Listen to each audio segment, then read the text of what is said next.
Gåa mamma. Nu du 31 år og prester. Jeg stolt av at jeg døtter din. Og jeg halte at du røsk tjøkken hese tjejårene du Lisa. I Danmark var stortligt. Men det ikke vært stortligt hvis du ikke var vi. Jeg halte at du klarer det fint. Og nu vet jeg ikke så nekv om prester, men jeg minst 100% sikker på at du den beste presteren som livet i førje. Og til sist vil jeg si til lukk.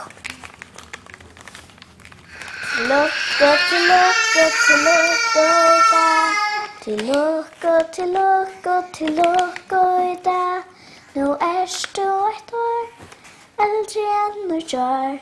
Til lukk, til lukk, til lukk i dag. Nå sitter en prester herrenne, den allerbeste prester i verden.